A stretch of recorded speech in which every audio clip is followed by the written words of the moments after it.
Some lights aren't meant to help you. Some are meant to show you where you are. The storm rolled in faster than forecast. At 16:10, the sky over the spruce line was still a dull slate, and the snow was light enough that the plows could keep up. By 1700, it had turned into a sideways wall, the kind that eats depth and distance until the road feels like a tunnel you're driving through with your eyes half closed. I was alone in the park's truck, heading north on a service highway that only exists on certain maps, the kind you don't take unless you're paid to. The dashboard clock glowed 17:14. Outside, everything was the same color. Every 10 minutes, I cracked the window and knocked ice off the mirror arm with my glove. It didn't matter. The wind laid fresh crust across it immediately, and the mirror turned into a blurred gray smear. The radio had been unreliable since I left the station. Not dead. Worse. It would work just long enough to make you trust it, then cut out mid-sentence like someone had pulled a plug. I'd blamed the repeater on Grizzly Ridge icing up again. It happened when the wet snow thickened and the wind swung west. I tried dispatch anyway. North Unit 2, radio check. Nothing. No hiss, no static. Just that clean, empty silence that makes your stomach drop because it isn't weather anymore, it's absence. I kept my speed low and stayed inside the plow line. The reflectors on the shoulder came and went like blinking eyes. Beyond them was a drifted edge and then forest, black and patient. It was the kind of evening where you start counting your margins without meaning to.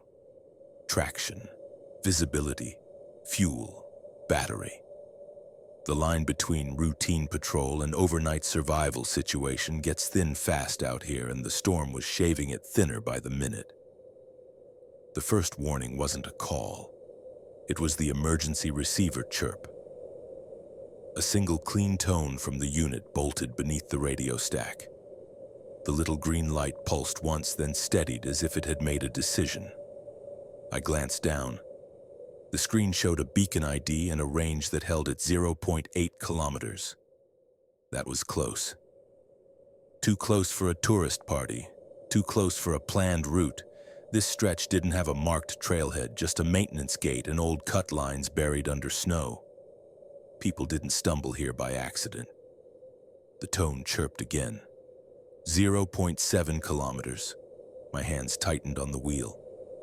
I told myself it could be a snowmobiler who'd slid off the road, a trapped driver, a contractor who'd hit a drift and panicked. Something explainable. But the receiver wasn't spiking. It wasn't jumping around like someone moving through trees. It was steady, like whoever triggered it had stopped and was waiting. The highway curved and the wind hit the truck broadside hard enough to rock it. Snow swept across the windshield in a white sheet and then cleared just enough for me to catch the turnoff. An unmarked access road, 2 dark ruts half filled with drift. The receiver chirped again. 0.5 kilometers. I eased onto the brake and the truck slid a fraction before the tires caught. The access road disappeared into spruce and shadow. No sign, no gate arm, just a path into the trees. Protocol said I should wait for backup if comms were down. Protocol also assumed backup could reach you. I sat there for 3 seconds, wipers thrashing, and listened to the empty radio.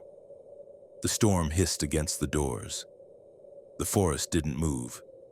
Then faintly I heard something else. A sound like wind, but wrong in the shape of it. A low, hollow tone that rose and fell as if it were passing through something with ribs. I turned the heater down, just to be sure I wasn't imagining it. The sound came again, not from the road, from the trees beyond the turnoff. The emergency receiver chirped a 4th time, 0.4 kilometers. "All right," I said to nobody. My voice sounded smaller than I expected inside the cab. "All right." I shifted into 4-wheel, clicked on the roof bar to low, and turned off the highway into the access road. The forest swallowed the headlights almost immediately. The snow was deeper here, and the drifts came in uneven ridges that grabbed at the tires. The truck crawled forward, engine low and steady. Branches hung heavy with wet snow, sagging into the lane like arms. After 100 meters, the world behind me vanished. No highway, no reflectors, no easy retreat. Just the beam of my headlights, the tunnel of spruce, and the steady pulse of the receiver counting down like a heartbeat. 0.3 kilometers. 0.2 kilometers.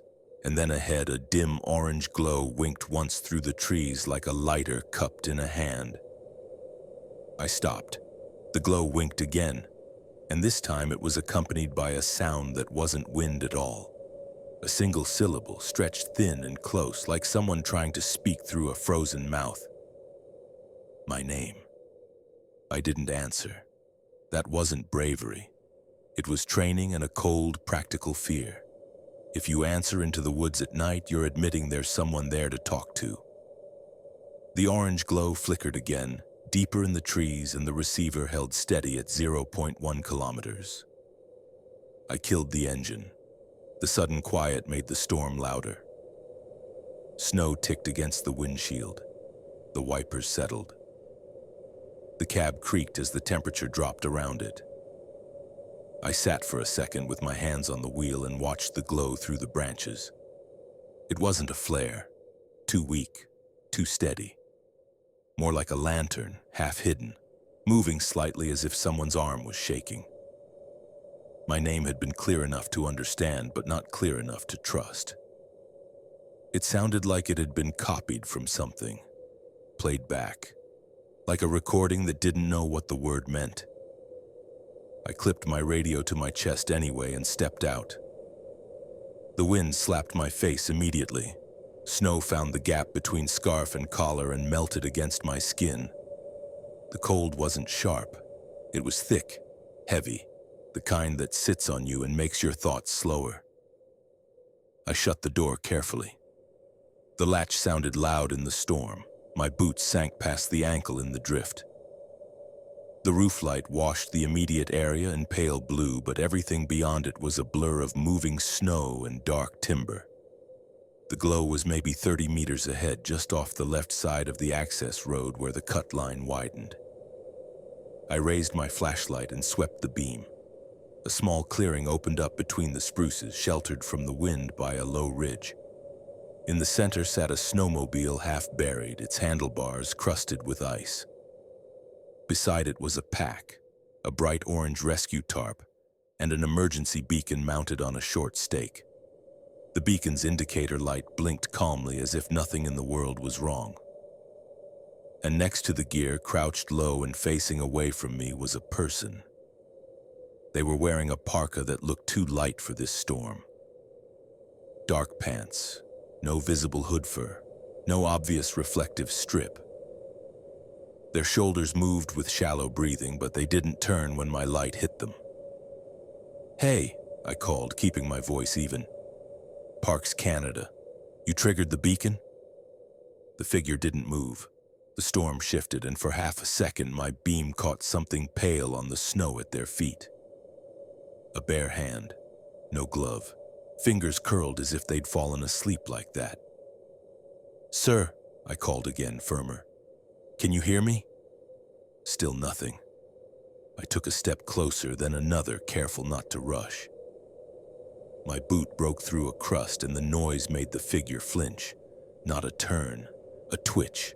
Their shoulders lifted and dropped fast like a suppressed shiver. "Are you hurt?" I asked. The figure spoke without turning. "I'm fine," it said. The voice was calm, flat and wrong in the same way my name had been wrong. Not robotic, not distorted, just empty.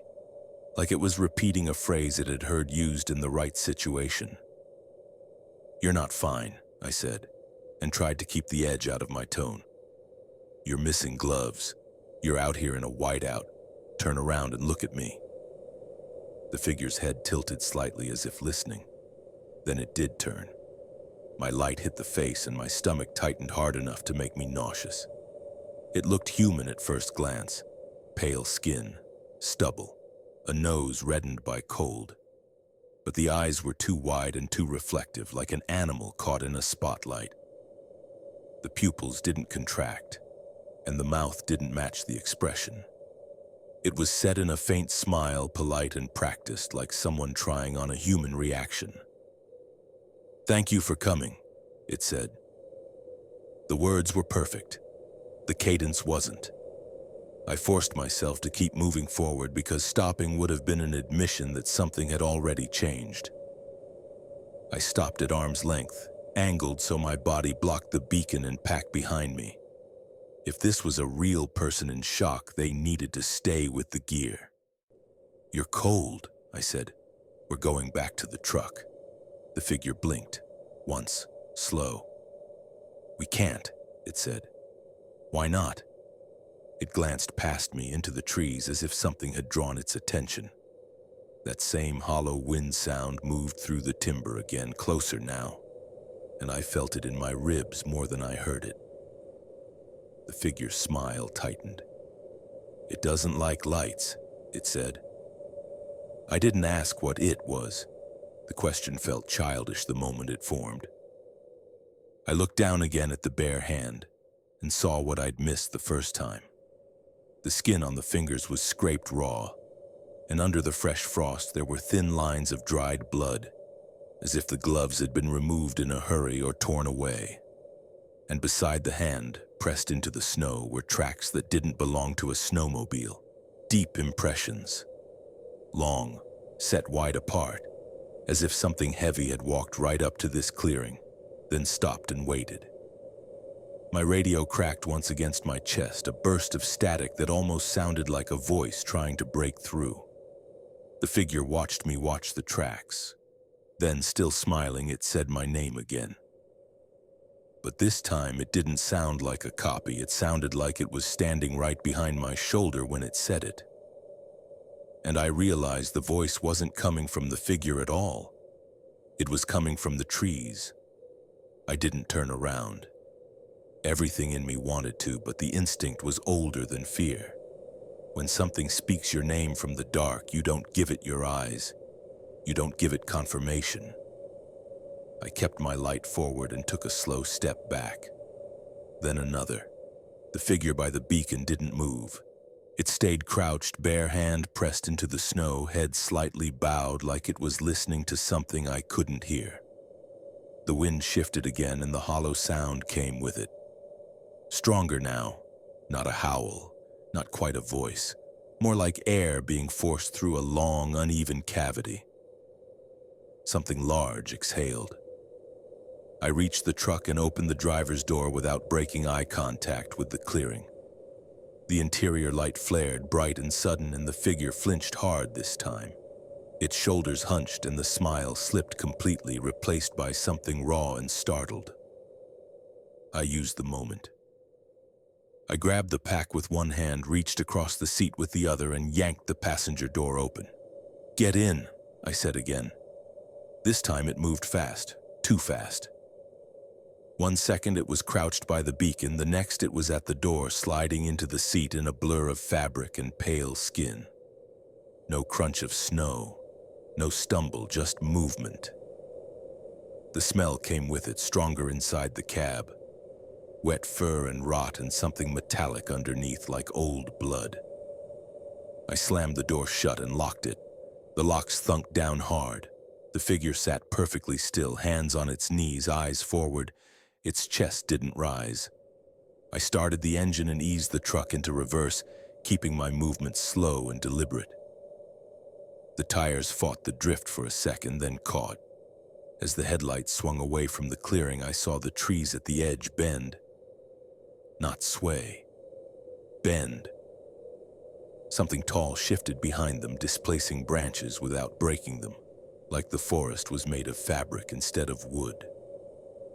I didn't look any longer than I had to. The access road was worse on the way back. The storm had already softened the ruts, and the drifts were deeper now, grabbing at the undercarriage. I kept it in four-wheel and let the truck crawl. Inside the cab, the silence was thick. I tried the radio again. Nothing.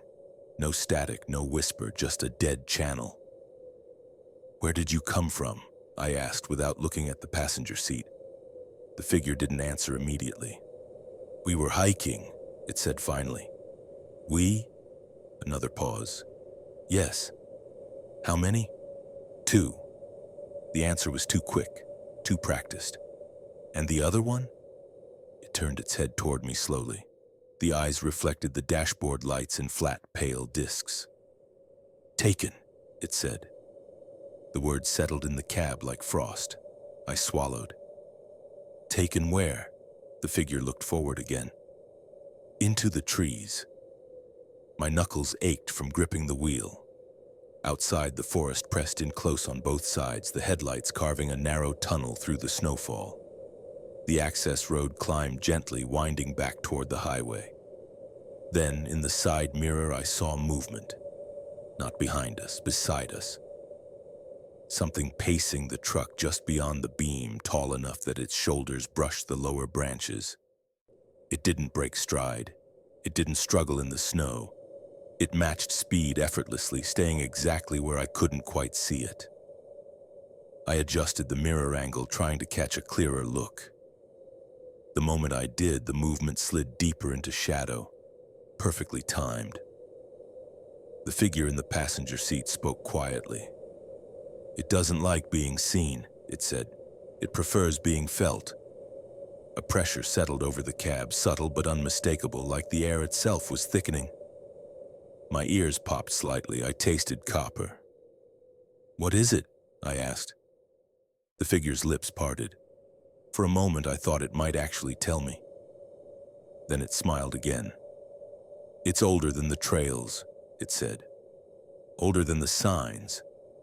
Older than the lights you think make you safe."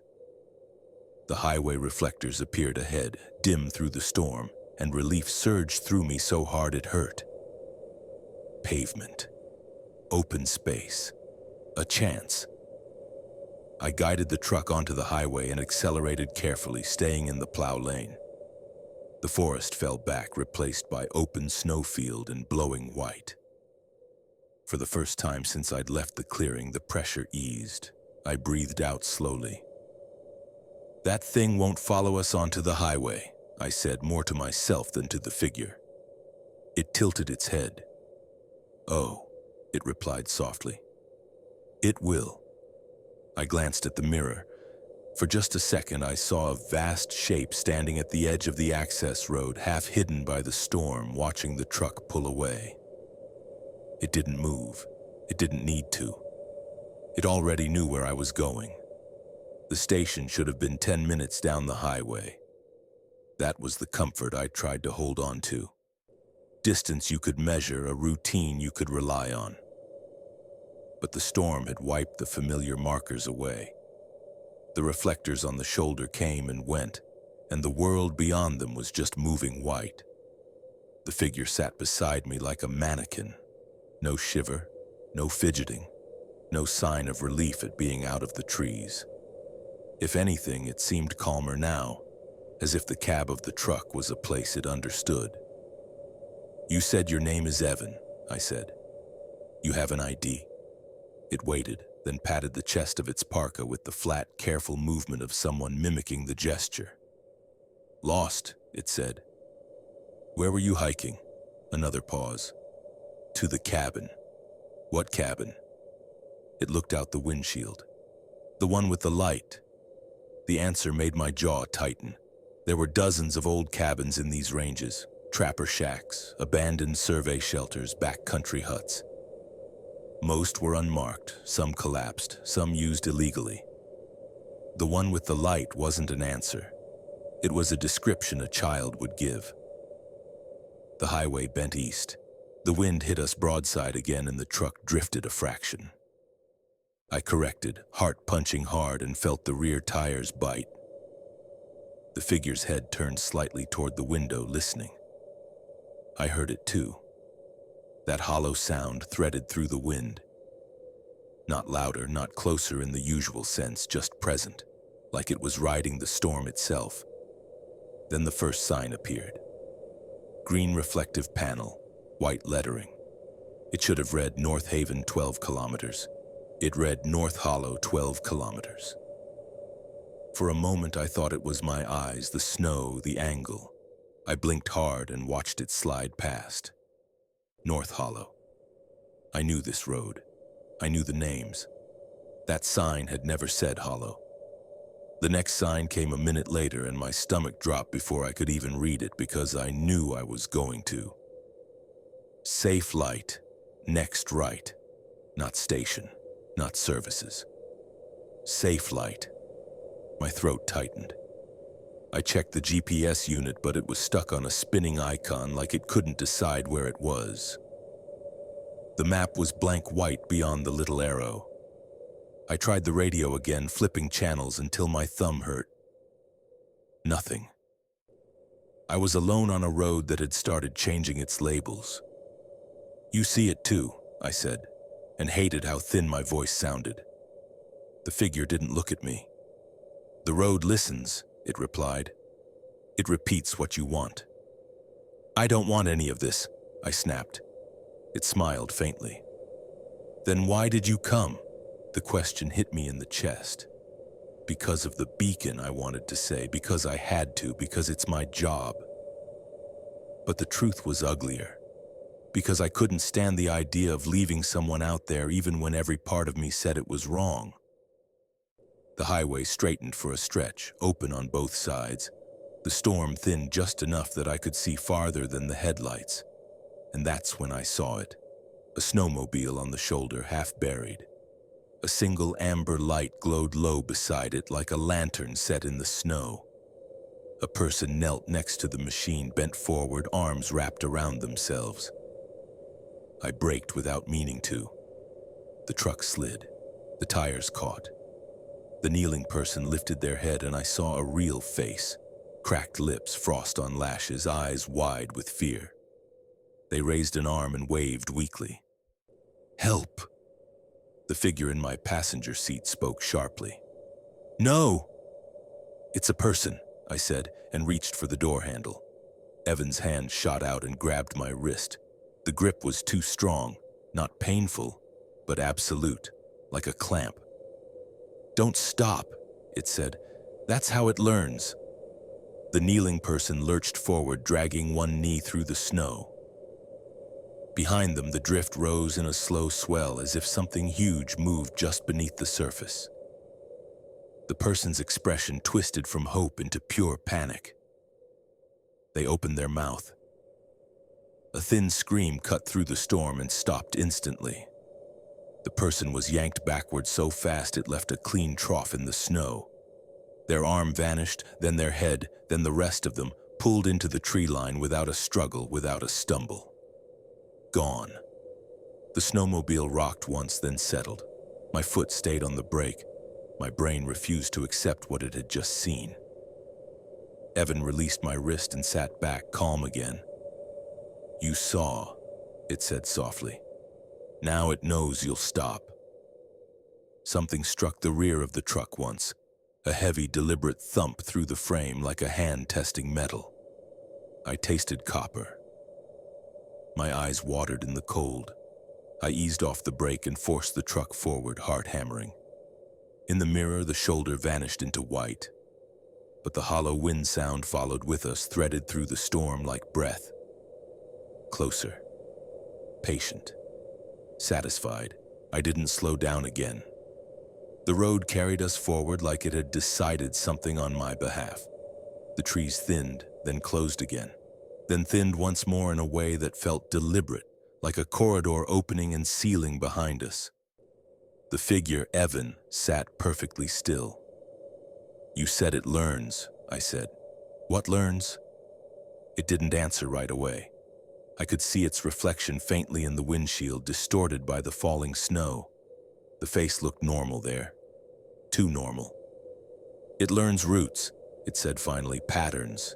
Which lights mean safety, which ones mean food." My jaw tightened. "You're talking about an animal." "No," it replied calmly. "Animals don't wait." The road dipped. My headlights caught a shape ahead and my heart jumped before my brain caught up. Another sign. This one was temporary. Metal frame, plastic board bolted on crooked. Road closed. Follow detour. An arrow pointed right. There was no detour on this road. I knew that with the kind of certainty you get from repetition, from driving the same stretch dozens of times in every season. I slowed. Evan inhaled sharply. "Don't," it said. I glanced at it. "You told me not to stop at the station. You didn't say anything about detours." "That's because," it said, "the detour is how it gets you off the road." The snow thickened again, sudden and heavy. The wind howled through the trees like something long and hollow being blown across a mouthpiece. Behind us, something moved fast enough that I saw it before I heard it. A shadow crossed the road, not behind us, not chasing. Crossing. I slammed the brakes instinctively. The truck skidded and corrected. My pulse thundered in my ears. Nothing stood in the headlights. But the tracks were there, deep, wide, pressed into the snow with a weight that bent the crust inward instead of breaking it. Not paws, not hooves. Footprints, too long, too narrow, and spaced too far apart for a person walking. Evan leaned forward slightly, eyes fixed on the marks as they vanished beneath the snowfall. "It doesn't like crossing open places," it said. "That's why it waits near the trees." "You talk like you know it," I said. It turned its head slowly toward me. "I do." The radio crackled suddenly. I nearly jumped out of my seat. Static, then a voice. Broken, distant. "Any units responding north sector?" I grabbed the mic. "This is Unit 7, I'm on highway." The transmission cut out. The figure exhaled. "It hears that too," it said. The detour sign loomed closer. Snow plastered its edges. The arrow looked freshly scratched, like something had worried at it with a tool or a claw. I made my choice. I drove past it. The road narrowed immediately. The plow line vanished. Snow built up fast beneath the tires. The forest leaned in.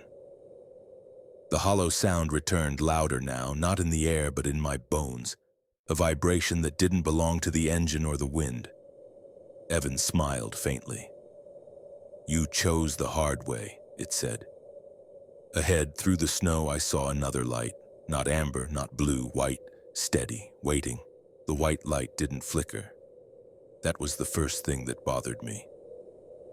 Every light I knew out here moved somehow, swayed in wind, dimmed in snowfall, blurred through ice. This one stayed sharp and clean, a fixed point in the storm. I slowed without meaning to. "It's not a building," I said. Evan's smile faded. "No." The road curved toward it, even though I was certain it hadn't curved there before.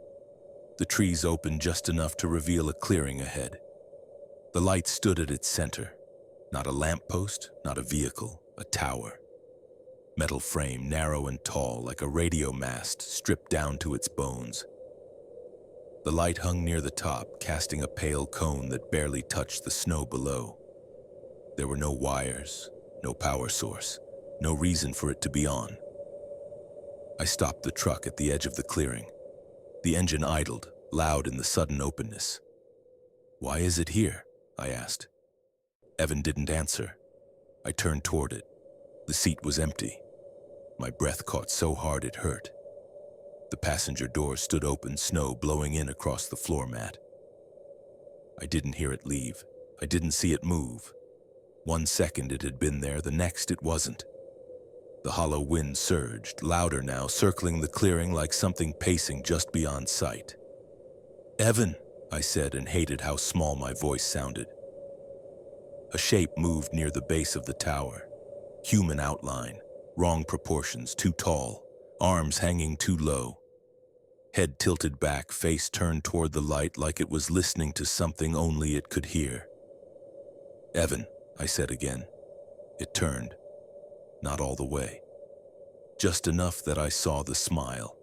And behind it, farther back near the tree line, something else shifted. Bigger. The snow didn't break beneath it. It compressed. The tower's light brightened. The hollow sound peaked into something almost like a tone, steady and low, vibrating through my chest. I slammed the door shut and threw the truck into reverse. The tires spun, the engine screamed. The shadow near the trees moved closer without stepping forward. Evan raised one hand, palm out, like a signal. "Don't," it called. "You'll blind it." The tower light flared. The world went white. And in that brief burning moment, I saw the thing behind the trees clearly enough to know I would never have words for it. Then the light went out. Total darkness. And something hit the side of the truck hard enough to lift it onto two wheels. The truck slammed back down with a jolt that rattled my teeth. I fought the wheel, heart trying to tear its way out of my chest. The engine coughed but stayed alive. Headlights flared back on, catching nothing but spinning snow and empty ground where the tower had been. No light, no clearing. Just trees pressing close again, branches clawing at the edges of the road like they'd never let go. I didn't stop to think about how impossible that was. I floored it. The tires grabbed unevenly, fishtailing before straightening. The access road narrowed into something barely wide enough for the truck, ruts half filled with fresh snow. The storm swallowed everything beyond the hood. Something scraped along the side panel, not a crash, not a strike, a drag. Slow, deliberate, like fingers testing the metal. I kept my eyes forward and my foot down. The scraping stopped. Then came the sound. A low, resonant exhale that didn't come from the engine or the wind. It rolled through the cab like pressure, like standing too close to a speaker turned past distortion. The windshield fogged suddenly, breath blooming across the glass from the inside. Not mine. I wiped at it with my sleeve and froze. Handprints faded into view on the passenger side window. Too large, fingers too long. The pads pressed flat, leaving smeared crescents in the frost as whatever was there leaned closer. I didn't look to the seat. I already knew it was empty. The radio burst to life without warning. Clear, strong, too strong. "Unit 7, a voice said calmly. "You can stop now." It was my voice. Same cadence, same tone. I felt something inside me fracture at that. "No," I said aloud. "No, no, no." The voice continued unbothered. "You're tired, you've done enough. Pull over, let us handle it." The road ahead opened suddenly, spilling me back onto the highway. Pavement, reflectors, a plow berm in the distance. Civilization. The handprints vanished from the window as if they'd never been there. The radio went dead. I didn't slow until I saw the station lights. Real ones, fluorescent, ugly, human. I skidded into the lot and threw the truck into park. My hands were shaking so badly I had to sit there for a full minute before I could move. When I finally got out, the cold hit me like a slap. The night was quieter here, still storming, but the sound was different, less hollow. I looked back the way I'd come. The highway behind me was empty. No tower, no shadows, no footprints crossing the road, just falling snow. Inside the station, the clerk looked up, startled. "You all right, man?" I tried to answer. Nothing came out at first. Eventually, I nodded. I never filed a report about that night. There was nothing I could write that wouldn't get me benched or laughed out of the district. But a week later, maintenance pulled a beacon out of storage, one that had been decommissioned years ago after a crew claimed it drew wildlife in. The tag on it read, "Safe light, do not deploy." And sometimes on patrol nights when the storm comes down just right, my radio still clicks on by itself, just long enough for me to hear myself breathing from somewhere else.